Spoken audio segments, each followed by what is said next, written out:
बच्चों, आप लोगों का देखिए जयशंकर प्रसाद का श्रद्धा मनु का फर्स्ट पार्ट आप लोग को पहले ही हमने प्रोवाइड करा दिया है। इसका सेकंड पार्ट आज आप लोगों को समझा रहे हैं हम, जो बच गया था।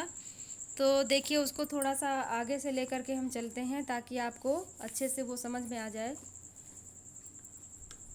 जहाँ से आपका फर्स्ट पार्ट फिनिश हुआ था उसके थोड़ा सा पहले से हम लेकर के चलते हैं कि कौन हो तुम बसंत के दूत। ये शायद 2-3 लाइनें उसमें हो गई थी। अब फिर से हम यहाँ से देखते हैं, कौन हो तुम बसंत के दूत बिरस पतझड़ में अति सुकुमार। तो इसमें जो है मनु जो है वो श्रद्धा से पूछते हैं कि कौन हो तुम बसंत के दूत के समान, अर्थात बसंत के दूत जो संदेश के वाहक होते हैं। जैसे कोयल बोलती है तो ऐसा लगता है कि जैसे बसंत ऋतु आ गई हो। तो श्रद्धा के लिए कहते हैं कि तुम बसंत के दूत के समान कौन हो, और विरस पतझड़ में अति सुकुमार, यानी इस नीरस पतझड़ में भी तुम मुझे अत्यंत सुकुमार लग रहे हो। अर्थात अत्यंत मुझे तुम पतझड़ में भी नीरस जो होता है पतझड़, उसमें तुम मुझे सुंदर लग रहे हो। ठीक, फिर आगे है घन तिमिर में चपला की रेख। और घन तिमिर में यानी जैसे बादलों के बीच में बिजली की रेखा दिखाई पड़ती है, वैसे ही मुझे तुम दिखाई पड़े। इसका मतलब यहाँ पर ये हो गया कि जैसे निराशा भरे जीवन में कोई आशा की किरण नज़र आती है, तो वही बता रहे हैं कि पतझड़ में मुझे तुम अत्यंत सुकुमार लगे, और बसंत के दूत के समान तुम मुझे लगे। कि जैसे पतझड़ के बाद बसंत ऋतु आता है, तो वही मतलब हो गया कि पतझड़ के बाद जो है अब मुझे ऐसा संदेश मिल रहा है जैसे कि बसंत के दूत के समान तुम आए हो मेरे जीवन में।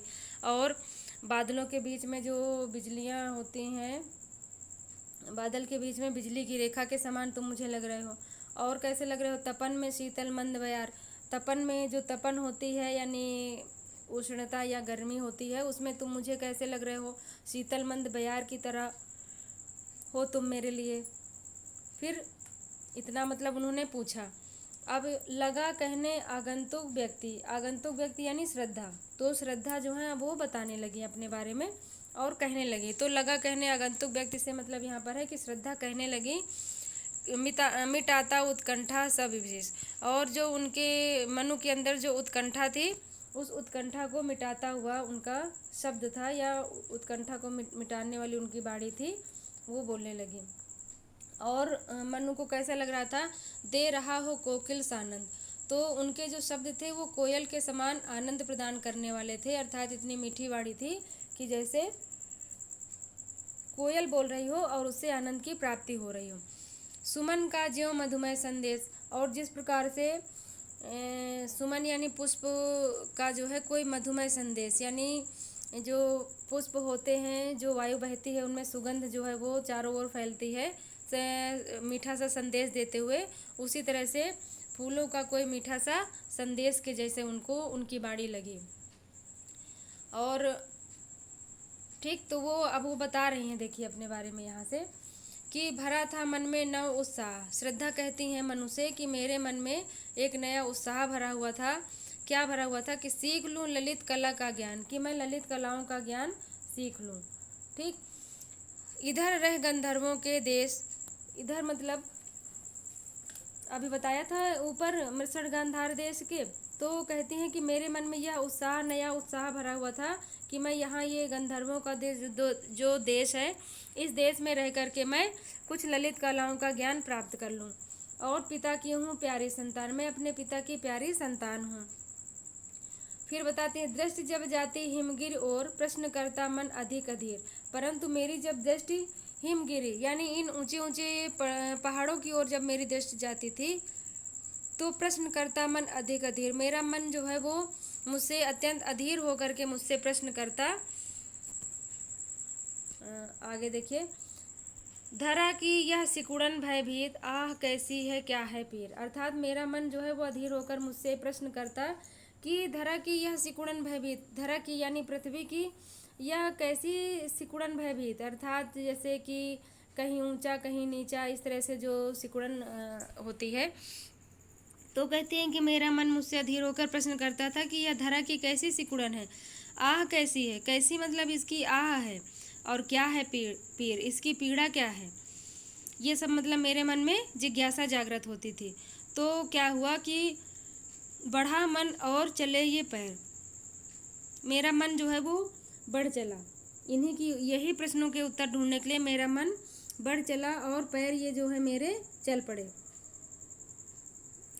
शैल मालाओं का श्रृंगार, आँख की भूख मिटी यह देख, आह कितना सुंदर संभार।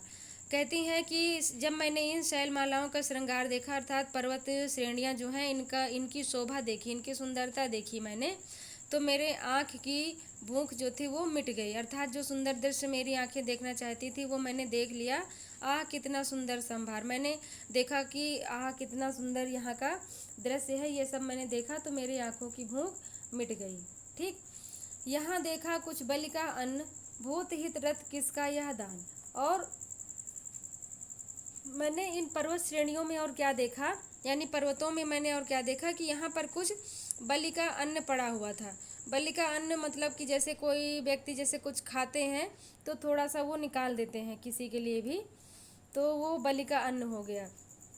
तो जब कहते हैं कि जब मैंने यहाँ पर यह देखा कि बलि का अन्न पड़ा हुआ है, भूत हित रथ किसका यह दान, तो मतलब मैंने सोचा कि यह किसके लिए दान किया गया होगा यहाँ पर यह। तो इनके मन में यह जिज्ञासा हुई कि इधर कोई है अभी सजीव, हुआ ऐसा मन में अनुमान। मेरे मन में ऐसा अनुमान हुआ कि यहाँ पर अभी भी कोई सजीव है और कोई व्यक्ति यहाँ पर जिंदा है जो कि ये बलि निकालता है किसी के लिए, ये मतलब मेरे मन में मतलब मैं अनुमान किया मेरे मन में। ठीक, इधर यहाँ तक हो गया। इसके बाद तपस्वी क्यों इतने हो क्लांत, मतलब इतना इन्होंने बता दिया अपने बारे में कि मैं कौन हूँ और मैं किस प्रकार से यहाँ पहुँची हूँ। ये भी कारण बता दिया कि मेरे मन में जिज्ञासा थी सब कुछ जानने की, और की तरह की पृथ्वी की यह कैसी पीड़ा है, क्या आह है, ये सब जानने के लिए मेरे पैर इधर बढ़ चले। तो मैंने यहाँ पर्वत में देखा कि बलि का अन्न पड़ा हुआ है, तो मुझे ये अंदाज़ा लगा कि यहाँ पर कोई अभी सजीव है, ये मैंने अनुमान किया। अब ये इतना तो अपने बारे में बता दिया। अब यहाँ से वो खुद स्वयं जो है वो मनु से पूछती हैं, मतलब मनु से कहती हैं, पूछती नहीं है, मनु से कहती हैं कि तपस्वी क्यों इतने हो क्लांत, वेदना का यह कैसा वेग। कहती हैं कि हे तपस्वी तुम इतने क्लांत क्यों हो। ठीक, यानी जैसे कि अगर मान लीजिए हम इसको बताएं कि यहाँ का प्रसंग क्या है, मतलब किस प्रकार से है, तो हताश मनु के स्वरूप में जो हताश मनु के जीवन में ये जो है वो आशा का संचार लेकर के आती हैं, तो वही जो है यहाँ पर बता रही हैं, उनको दुलार भरी सांत्वना देते हुए यहाँ पर कहती हैं, मतलब उनको एक तरीके से दिलासा दे रही हैं। और इनके जो सांत्वनापूर्ण जो शब्द होते हैं उसमें आत्मीयता होती है, स्नेह होता है, प्रेम होता है। ठीक है, तो ये जो इनको सांत्वना दे रही हैं उन शब्दों में कितना आत्मीयता है और कितना प्रेम है, इसका देखिए यहाँ पर वर्णन है। कहती हैं तपस्वी क्यों इतने हो क्लांत, वेदना का यह कैसा वेग। कहती हैं हे तपस्वी तुम इतने क्लांत क्यों हो। ठीक, मतलब इतने दुखी क्यों हो। वेदना का यह कैसा वेग, तुम्हारे अंदर वेदना का यानी दुख का यह कैसा वेग है, यानी कैसे दुख के वेग तुम्हारे अंदर उमड़ घुमड़ रहे हैं, यानी दुख की कैसी लहर तुम्हारे अंदर आ जा रही है, कैसा वेग है ये तुम्हारे अंदर। तुम्हें मतलब इस तरह से दुखी नहीं होना चाहिए, क्योंकि जो तपस्वी लोग होते हैं तो उनके अंदर निराशा नहीं होनी चाहिए, अशांति नहीं होनी चाहिए और खिन्नता भी नहीं होनी चाहिए, वेदना यानी दुख भी नहीं होना चाहिए। तो इसी ओर वो संकेत करते हुए कहती हैं कि तपस्वी के अंदर ये विकार यानी ये दोष नहीं होने चाहिए। ठीक, यानी उनको निराश और दुखी ये सब नहीं होना चाहिए। तो मनु जो है वो अब यहाँ पर इन्होंने क्योंकि मनु को देखा था कि वो बहुत ही दुखी, निराश और अशांत, थके हुए से थे, घबराए हुए से थे, तो इसीलिए जो है वो उन्हें श्रद्धा का सौंदर्य आकर्षित करके भी स्थिरता नहीं प्रदान कर पा रहा है।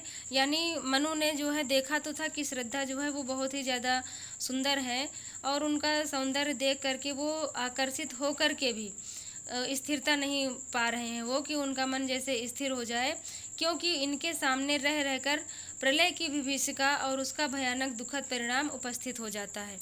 ठीक, कि इसलिए मतलब इनका मन जो है वो स्थिरता नहीं प्रदान कर पाता है, कि इन्होंने मतलब अपनी आंखों के सामने प्रलय की विभीषिका को देखा था, तो वही दृश्य इनके सामने बार बार उपस्थित हो जाता है। इसलिए श्रद्धा की जैसी सुंदर नारी को देख करके भी इनका मन आकर्षित होकर के भी स्थिर नहीं हो पाता है। जैसे कि एक पल के लिए मतलब देखा और समझे, इसके बाद तुरंत ही मतलब इनका ध्यान दूसरी ओर हो गया।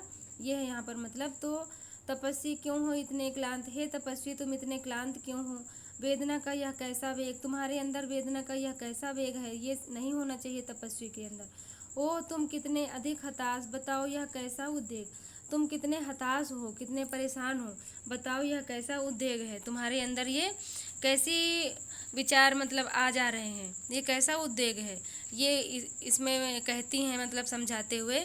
इसके बाद आगे की लाइनें देखिए, उसमें और अच्छे से समझाती हैं।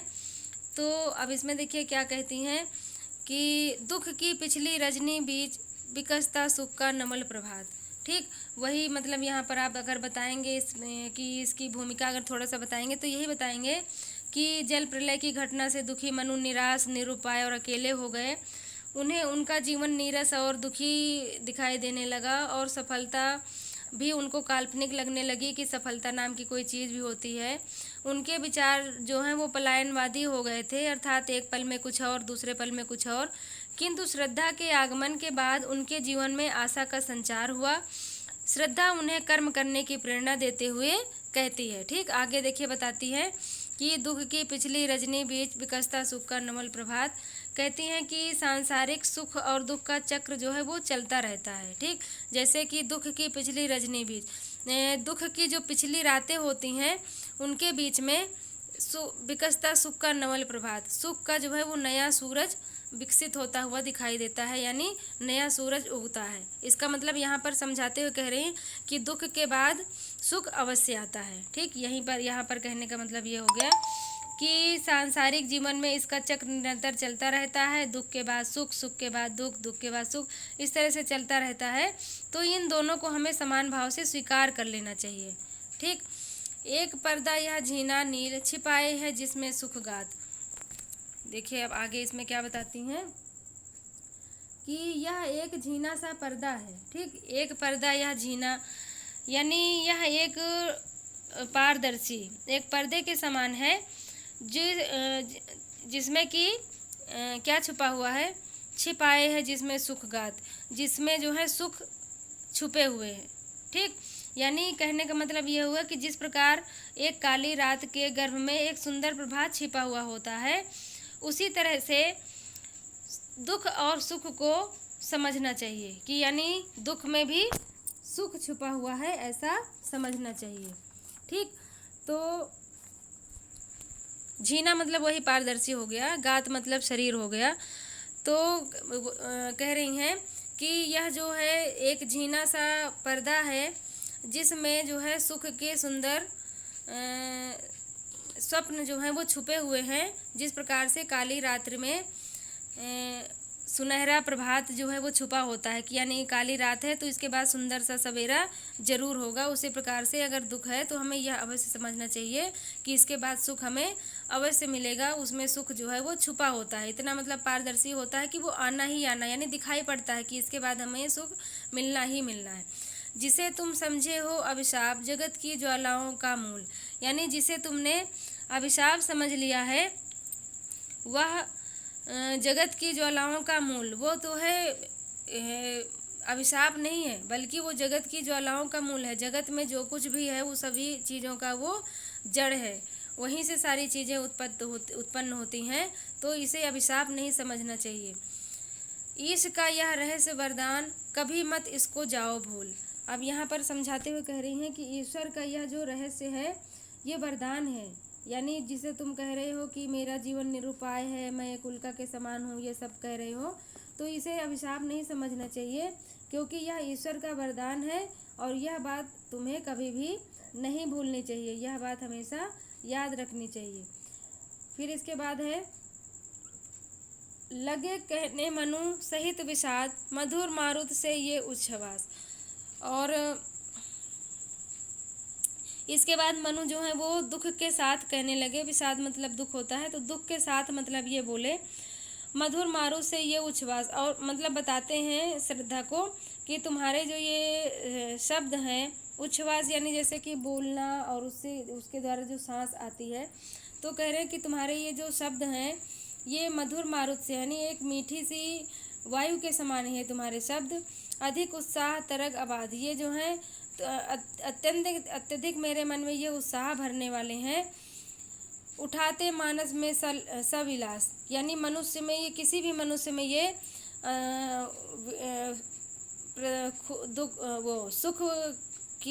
सुख को भर देने वाले हैं ये तुम्हारे शब्द, किसी भी मनुष्य में। सविलास मतलब होता है सुख, ठीक है, तो किसी भी मनुष्य के अंदर ये सुख को भर देने वाले हैं या सुख की इच्छा को जागृत करने वाले हैं ये तुम्हारे शब्द। फिर किंतु जीवन कितना निरुपाय, लिया है देख नहीं संदेह, परंतु ये मतलब ये कह रहे हैं कि यद्यपि ये जो तुम्हारे शब्द हैं ये बहुत ही अच्छे हैं, मीठी वायु के समान हैं, ये मेरे मन में अत्यंत उत्साह भरने वाले हैं, ये किसी भी मनुष्य के अंदर ये सुख का संचार भरने वाले हैं, ये कहा। किंतु इसके बाद बताते किंतु जीवन कितना निरुपाय, किंतु मैंने ये देख लिया है देख नहीं संदेह, मैंने यह देख लिया है, इसमें कोई भी संदेह नहीं है कि जीवन जो है वो कितना निरुपाय होता है, ठीक, यानी उसका कोई उपाय नहीं होता है, क्योंकि इनके अंदर बहुत ही निराशा भरी हुई थी, इसलिए ऐसी बात कर रहे थे। निराशा है जिसका परिणाम सफलता का यह कल्पित गेय, कहते हैं कि जिसका जो है परिणाम केवल क्या है, निराशा ही है। मैंने मतलब यह अच्छे से देख लिया है कि जीवन निरुपाय है और इसका परिणाम केवल निराशा ही है, सफलता का यह कल्पित गेय। यदि हम सफलता के बारे में सोचते हैं तो वह केवल एक कल्पना का घर हमको दिखाई पड़ता है, गेय मतलब घर, तो सफलता क्या है, वो कल्पना का एकमात्र घर हमको दिखाई पड़ती है, असली में कोई सफलता नहीं होती है। कहा आगंतुक ने ससने, फिर इसके बाद देखिए श्रद्धा कहती है, आगंतुक यहाँ पर जहाँ है वो श्रद्धा के लिए ही, क्योंकि आने वाला ही आगंतुक होता है और आई तो श्रद्धा ही थी, तो फिर आगंतुक कहा जा रहा है। तो कहा आगंतुक ने ससने, यानी प्रेम के साथ आगंतुक ने फिर से कहा, यानी श्रद्धा ने प्रेम से फिर कहा, ठीक। सफलता, अरे तुम इतने हुए अधीर, हार बैठे जीवन का दांव, जीतते मरकर जिसको वीर।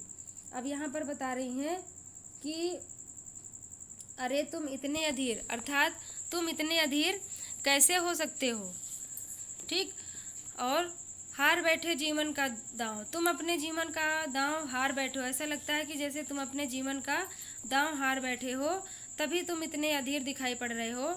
और ये जीवन का दांव जो है इसको इतनी आसानी से नहीं हमें हारा हुआ समझ लेना चाहिए, क्योंकि इसको लोग मरकर भी इसको पाने का प्रयास करते हैं, ठीक। जीवन का जो दांव होता है उसको मरकर भी पाते हैं, कहते हैं जीतते मरकर जिसको वीर लोग जो हैं वो मर कर भी उसको जीत लेते हैं, ठीक।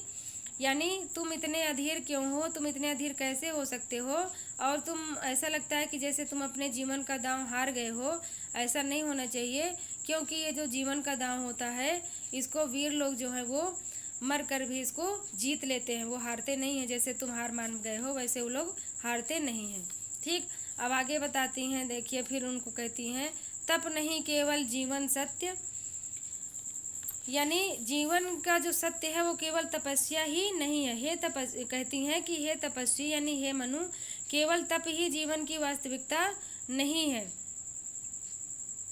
करुण यह क्षणिक दीन अवसाद, यह तो क्षण भर होने वाला करुणा और निराशा से भरा हुआ दीनता का पूर्ण परिणाम है, ठीक। यानी तप नहीं केवल जीवन सत्य, करुण यह क्षणिक दीन अवसाद, यानी जीवन का जो सत्य है वो केवल तपस्या ही नहीं है, बल्कि यह तो जो है क्षण भर में होने वाला करुणा और निराशा से भरा हुआ दीनता का पूर्ण परिणाम है, ठीक। तरल आकांक्षा से है भरा, सो रहा आशा का आह्लाद, और इसमें क्या है, जीवन की तब तब तो संघर्षों से मुंह मोड़ने का परिणाम है। ठीक, इस खेदजनक निराशा में भी आशा का आनंद छुपा हुआ है। ठीक, करुण तरल आकांक्षा से है भरा, सो रहा आशा का आह्लाद। हे तपस्वी, जिस प्रकार प्रकृति के यौवन का श्रृंगार कभी भी जो है वो बासी फूल नहीं करते हैं, नहीं अभी आगे ये आगे आएगा। यानी कि तप नहीं केवल जीवन, सत्य जीवन का जो है सत्य केवल तप ही नहीं है, बल्कि यह तो एक करुणा और क्षणिक जो है वो अवसाद है, जो क्षण भर में समाप्त होने वाला है। तो तरल आकांक्षा से है भरा, सो रहा आशा का आह्लाद। यह जो है जीवन यह तरल आकांक्षा से भरा हुआ होता है और इसमें जीवन आशा का आह्लाद छिपा हुआ होता है। यानी आशा का जो आह्लाद मतलब प्रसन्नता होती है, जो प्रसन्नता है वो इसमें छुपी हुई होती है, यही इसमें बता रही हैं। आगे देखिए क्या बताती हैं कि प्रकृति के यौवन का श्रृंगार करेंगे कभी ना बासी फूल। ठीक, इसमें बता रही हैं कि जो प्रकृति के यौवन का श्रृंगार है, यानी प्रकृति की जो सुंदरता है वो कभी भी बासी फूलों से नहीं होती है। यहाँ नित्य नवीन पुष्प विकसित होते रहते हैं, यानी नित्य नवीन पुष्प खिलते रहते हैं। ठीक, प्रकृति के यौवन का श्रृंगार कभी करेंगे ना कभी बासी फूल। यानी प्रकृति के यौवन का श्रृंगार का मतलब है प्रकृति की सुंदरता कभी भी बासी फूलों से नहीं हो सकती है, बल्कि उसकी सुंदरता को बनाए रखने के लिए नित्य नए नए यानी नवीन पुष्पों को विकसित होना जरूरी होता है।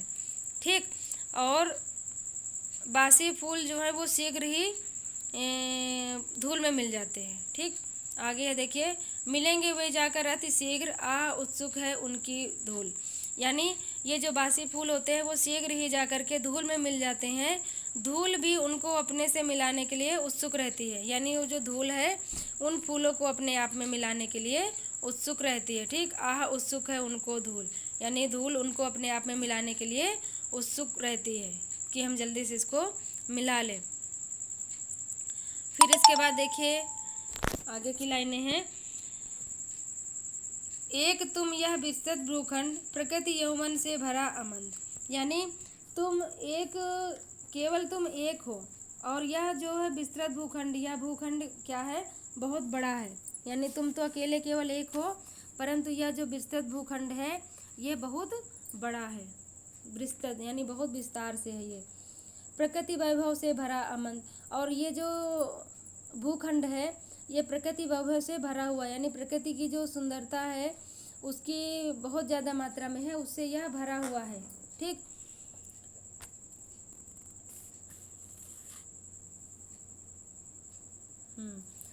इसके बाद है भरा हुआ है प्रकृति वैभव से। कर्म का भोग, भोग का कर्म, यही जड़ का चेतन आनंद। ठीक, अब इसमें क्या कह रहे हैं कि कर्म का भोग, हमें जो है वो कर्म का भोग करना चाहिए, और भोग का कर्म, हमें भोग का जो है वो कर्म करना चाहिए। यानी दोनों बातें हैं। यानी यहाँ पर कहने का मतलब हो गया कि हमें योग भी करना चाहिए और सांसारिक भोगों को भी भोगना चाहिए, सांसारिक जो वस्तुएं हैं उनका भी भोग करना चाहिए। यानी कर्म का भोग और भोग का कर्म। ठीक, यहाँ पे दोनों मतलब हो गया। यही जड़ का चेतन आनंद, यही जो है जड़ का चेतन आनंद है, यानी निर्जीव और सजीव का ये जो है यही इसका आनंद है। ठीक, अकेले तुम कैसे असहाय यजन कर सकते तुच्छ विचार। यानी किस प्रकार से तुम अकेले, ये लिखा अकेले तुम कैसे असहाय यजन कर सकते तुच्छ विचार। यानी हे मनु, तुम अकेले कैसे इतने ये जो विचार हैं इनको कैसे तुम अपने मन में रख सकते हो। यजन करना यानी कि जैसे भार ढोना या भार स्वरूप लगना, तो तुम अकेले इन विचारों को, इन तुच्छ विचारों को तुम अकेले कैसे यजन कर सकते हो, कैसे अपने मन में रख सकते हो। तपस्वी आकर्षण से हीन कर सके नहीं आत्म विस्तार। कहती हैं कि हे तपस्वी, तुम जो है वो आकर्षण से हीन कर सके नहीं आत्म विस्तार। यानी हे तपस्वी, तुम आकर्षण से हीन हो, कर सके नहीं आत्म विस्तार, तुम अपने आत्मा का ही विस्तार नहीं कर सके, अर्थात तुम जहाँ हो संकुचित रूप से वहीं पर हो, तुम अपना ही विस्तार नहीं कर सके, तुम इतने आकर्षण से हीन हो। समर्पण लो सेवा का सार, सजल संस्कृति का यह पतवार। अब इसमें कहती हैं कि समर्पण लो सेवा का सार, संजल संस्कृति का यह पतवार। ठीक, हाँ देखिए इसमें जो है अकेले तुम कैसे समर्पण लो सेवा का सार, यानी जो सेवा का सार है वह केवल समर्पण ही होता है, यानी हमें एक दूसरे के प्रति समर्पित होना चाहिए। यही सेवा का असली सार है। यदि हम किसी की सेवा करना चाहते हैं तो कहती है समर्पण लो सेवा का सार, सजल संस्कृति का यह पतवार। यह जो जल से युक्त यह जो संसार है उसका यही पतवार है, यानी यह पतवार के समान है। यदि समर्पण का भाव होता है तो यह इस जल संसार में पतवार के समान है। आज से यह जीवन उत्सर्ग, इसी पद तल से विगत विकार, यानी आज से यह जो जीवन है तुम्हारा उत्सर्ग, यानी ये आगे बढ़ना चाहिए और इसको मतलब इसमें नवीनता होनी चाहिए। इसी पद तल से विगत विकार, और अभी से मतलब इसी पद तल से अभी से तुम्हारे ये जो पहले के विचार थे ये विगत विचार, यानी पहले विगत यानी बीते हुए, ये जो बीते हुए तुम्हारे विचार थे, विकार थे, यानी बुरी बातें थी, बुरी चीज़ जैसे विकार होती है, तो ये जो था ये इसको आज से ही यहीं से समाप्त कर देना चाहिए। और तुम्हें क्या करना चाहिए, बनो संस्कृति के मूल रहस्य, तुम्हें जो है इस संसार का मूल रहस्य बनना चाहिए। ठीक, यानी हे मनु उठो और कर्म तत्पर हो जाओ। ठीक, संसार का विकास करो। यहाँ पर ये उसको श्रद्धा जो है मनु को प्रेरित करते हुए कहती हैं कि संस्कृति के मूल रहस्य बनो तुम, यानी उठो तत्पर हो जाओ और संसार के का विकास करो। ठीक, आगे देखिए, तुम्ही से फैलेगी यह बेल, विश्व भर सौरभ से भर जाए। अर्थात तुम मानव सृष्टि के प्रथम पुरुष हो। ठीक, तुम मानव सृष्टि के प्रथम पुरुष हो, अतः तुम सृष्टि के मूल बनो। तुम प्रथम पुरुष हो अतः तुम सृष्टि के मूल बनो। ठीक, बनो संस्कृति के मूल रहस्य तुम जो है मानव के प्रथम पुरुष हो, अतः तुम सृष्टि के मूल बनो। तुम्ही से इस मनुष्य सृष्टि का विकास होगा। ठीक, यानी जो मानवता है ये तुम्ही से आगे बढ़ेगी, तुम्ही से फैलेगी यह बेल, यानी तुम्ही से इस मानवता का विकास होगा, विकसित होगी यह मानवता। इसका मनुष्य सृष्टि का विकास जो है वो तुम्ही को करना पड़ेगा।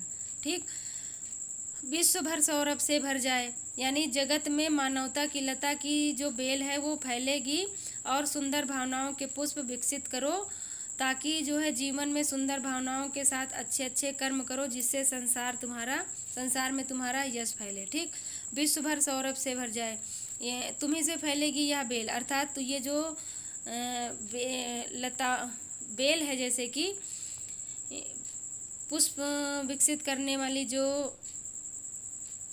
ठीक मनुष्य सृष्टि रूपी विकास जो बेल है। ठीक, मनुष्य सृष्टि रूपी जो मानवता की जो लता है, मानवता की जो लता है। ठीक, तुम्ही से फैलेगी यह मानवता की जो यह बेल है, यह तुम्ही से फैलेगी, यानी तुम्ही सृष्टि के मूल बनोगे और तुम इसी से मनुष्य की सृष्टि का विकास होगा। और जगत में मानवता की लता को फैलाओ। ठीक, जगत में मानवता की लता को फैलाओ, उस पर सुंदर भावनाओं के पुष्प विकसित करो। ठीक, ये लिखा है यहाँ पर, सुमन के खेलो सुंदर खेल, यानी उस पर पुष्पों के सुंदर भावनाओं रूपी पुष्पों को विकसित करो। ठीक, सुंदर भावनाओं रूपी पुष्पों को उस पर विकसित करो।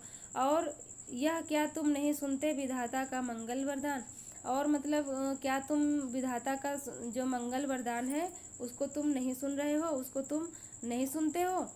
क्या है मंगल वरदान, कि शक्तिशाली हो विजयी बनो,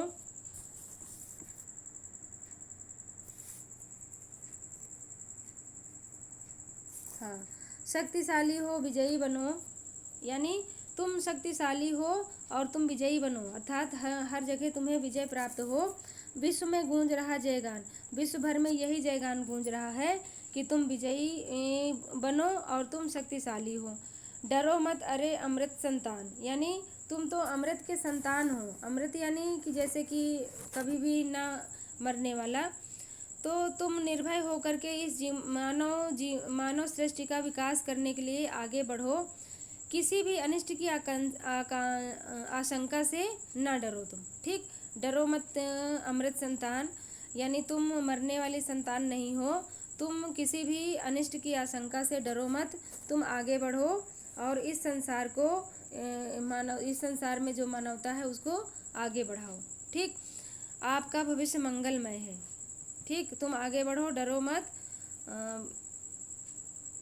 अग्रसर है मंगलमय वृद्धि, तुम्हारी जो मंगलमय वृद्धि है वह मंगलमय है, यानी तुम्हारा भविष्य जो है वो मंगलमय है। पूर्ण आकर्षण जीवन केंद्र। ठीक, अब आगे देखिए, इसमें आपका जो जीवन केंद्र है वो आकर्षण से भरा हुआ है। पूर्ण आकर्षण जीवन केंद्र, ये यहाँ पर पूर्ण आकर्षण जीवन केंद्र, आपका जो जीवन केंद्र है वो आकर्षण से भरा हुआ है। इसकी समय समृद्धि एवं सुख स्वतः ही तुम्हारे सामने उपस्थित हो जाएंगे। ठीक, यानी आपका जो जीवन है वो आकर्षण से भरा हुआ है। इसकी समग्र, ठीक है विधाता, हाँ, पूर्ण आकर्षण जीवन केंद्र, तुम्हारा जीवन जो है पूर्ण आकर्षण का केंद्र है। खींची आवेगी सकल समृद्धि, जिसके द्वारा संपूर्ण जो समृद्धि है, संपूर्ण यानी समग्र, सभी जो समृद्धि है वो तुम्हारी खींची आएगी। ठीक है, तुम्हारे जीवन में वो स्वतः ही खींची आएगी। विधाता की कल्याणी सृष्टि, और विधाता की जो कल्याणी सृष्टि है, यानी विधाता की यह जो मानव सृष्टि है इस पृथ्वी पर, वह सफल हो और पूर्ण समृद्धि को प्राप्त हो जाए। ठीक, विधाता की कल्याणी सृष्टि, विधाता की जो कल्याणकारी सृष्टि है इस पृथ्वी पर, वह सफल हो जाए, सफल हो इस भूतल पर पूर्ण, यानी वह इस पृथ्वी पर पूरी तौर पर यानी पूर्ण रूप से वह सफल हो जाए। और क्या हो जाए, पटे सागर बिखरे ग्रहपुंज, यानी जो सागर है वो पट जाए। पट जाने का मतलब है कि जैसे कि मतलब कहीं पर भी बाधा ना आए, मनुष्य जो है वो आगे बढ़ता जाए, जो अथाह सागर है वो भी जो है पट जाए, यानी उस पर जो है पुल बन जाए। पुल का मतलब कि जैसे कोई भी मार्ग में कोई बाधा ना आए, कहीं भी अगर जाने का कुछ नहीं है तो कोई ना कोई रास्ता अवश्य निकले। यहाँ पर कहने का यह मतलब हुआ कि पटे सागर, सागर जो है वो मानवता की इस प्रगति में बाधक अथाह जल वाले ये जो भयानक सागर हैं, इनको पुलों से पाट दिया जाए ताकि उन्हें सरलतापूर्वक पार किया जा सके, यानी मनुष्य कहीं भी जा सके। ठीक, और क्या हो, बिखरे ग्रहपुंज, बिखरे ग्रहपुंज का मतलब है कि आकाश मार्ग पर मानवता की प्रगति में जो ग्रह समूह बाधक हो वो बिखर जाए। ठीक है, बिखरे ग्रहपुंज, मनुष्य के विकास में जो ये ग्रहपुंज बाधक हैं वो सभी बिखर जाए, यानी वो सब छितर बितर हो जाए। और क्या हो जाए देखो, और ज्वालामुखियाँ हो पूर्ण, और इसी प्रकार जो पर्वतों की चोटियों पर जो ज्वालामुखी प्रगति विरोधी बने हों वे नष्ट हो जाए, यानी पूर्ण नहीं, चूर्ण है यहाँ पे, ज्वालामुखियाँ हो चूर्ण। ये देखिए यहाँ पर तो कह रहे हैं कि जो पर्वत की चोटियों पर जो ज्वालामुखी होते हैं वो विरोधी होते हैं कि मनुष्य आगे ना बढ़ पाए, कोई कार्य ना हो पाए, तो वो जो ज्वालामुखियाँ हैं जो मनुष्य की प्रगति में बाधक स्वरूप हैं वो भी नष्ट हो जाए। ठीक, वो भी नष्ट हो जाए। आगे है, उन्हें चिंगारी सदस्य सदर्प कुचलती रहे खड़ी सानंद, यानी मानव के प्रगति पथ के इन प्राकृतिक विघ्नों को, अर्थात इन सागरों, ग्रहों और ज्वालामुखियों को आगामी मानव सृष्टि हंसते हुए बलपूर्वक आग की एक छोटी सी चिंगारी के समान अपने पैरों से कुचलती हुई खड़ी रहे। ठीक, यानी उन्हें चिंगारी सदृश सदर्प, यानी ये जो मनुष्य के मार्ग में आने वाली ये सब बाधाएं हैं, सागर है, ग्रहपुंज है, ज्वालामुखी हैं, तो इन सभी को ये जो बाधाएं हैं ये सब कैसे हो जाए, इन्हें मनुष्य चिंगारी के समान, यानी मनुष्य जो है मार्ग में आने वाली इन बाधाओं को चिंगारी के समान, सदस्य यानी समान, सदर्प यानी अत्यंत गर्व के साथ या अभिमान के साथ कुचलती रहे खड़ी सानंद, मनुष्य जो है, मानवता जो है उसको कुचलती रहे, और कुचलती रहे मतलब कि जैसे छोटी सी एक चिंगारी जो है वो इस के समान, छोटी सी चिंगारी के समान वो अपने पैरों से कुचलती हुई खड़ी रहे, यानी हर एक बाधा को पार करके वो उसके आगे बढ़ जाए, उसको रौंदती हुई आगे चली जाए। तो यही ये जो इतनी सारी बाधाएं हैं, इनको मनुष्य जो है वो चिंगारी के समान कुचलता हुआ इसके ऊपर वो खड़ा रहे। ठीक, आज से मानवता की कीर्ति अनिल भूजल में रहे ना बंद। आज से जो मानवता की कीर्ति है, यानी मनुष्य की जो विश्व विजयनी कीर्ति, यानी विश्व में विजय होने की जो कीर्ति है या जो बात है, वो क्या हो, अनिल यानी कि वायु, भू यानी पृथ्वी, जल यानी कि जल में रहे न बंद।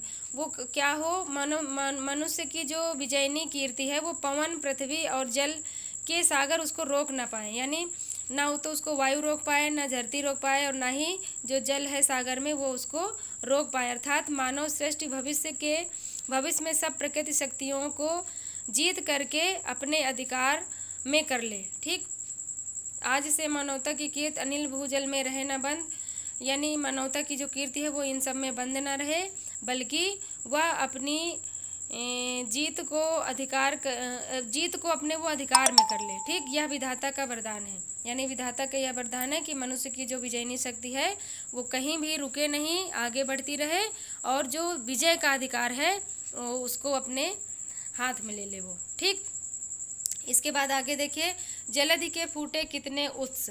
ठीक, तो उत्स मतलब होता है स्रोत, ठीक, जहाँ से पानी निकलता है। तो कहते हैं श्रद्धा जो है यहीं पे श्रद्धा कहती हैं कि प्रलय के समय समुद्र की लहरों के ऊपर उठने से द्वीप भले ही कछुओं की तरह डूबने और तैरने लगे, पर मानवता अचल मूर्ति के समान खड़ी रहकर मानव जाति के कल्याण का उपाय करती रहेगी। ठीक, तो इसमें कुछ देखिए मीनिंग। अभ्युदय मतलब नवीन उत्साह, उत्स मतलब स्रोत, जलधि यानी समुद्र, कच्छप यानी कछुए, उत्तराय यानी तैरने लगते हैं, समन्वय यानी एकीकरण, विजयनी यानी विजय प्राप्त करें। ठीक, तो कह रही जलधि के फूटे कितने उत्स, यानी समुद्र के कितने ही स्रोत जो हैं वो फूट पड़े, यानी फूट करके निकले। द्वीप कच्छप डूबे उतराए, और उसमें चाहे भले ही द्वीप जो हैं वो द्वीप कच्छप यानी कछुए, उसमें द्वीप और कछुए चाहे भले ही डूबते और उतराते रहे, यानी तैरते और डूबते रहे, किंतु वह खड़ी रहे दृढ़ मूर्ति। परंतु यह जो मानवता है वो अचल मूर्ति के समान खड़ी रहकर मानव जाति के कल्याण का उपाय करती रहेगी। ठीक, किंतु खड़ी रहे दृढ़, अभ्युदय कर ही रही उपाय, यानी मनुष्य ये सब चाहे कितना भी प्रलय का दृश्य हो, परंतु मनुष्य की ये जो विजयनी शक्ति है यह दृढ़ मूर्ति के समान उसमें खड़ी रहे, और मनुष्य के अभ्युदय का ही वो उपाय करती रहे, सोचती रहे, यानी मनुष्य की प्रगति का ही वो उपाय करती रहे कि किस प्रकार से मानवता जो है वो आगे बढ़ेगी, कल्याण का उपाय वो सोचती ही रहे हर समय।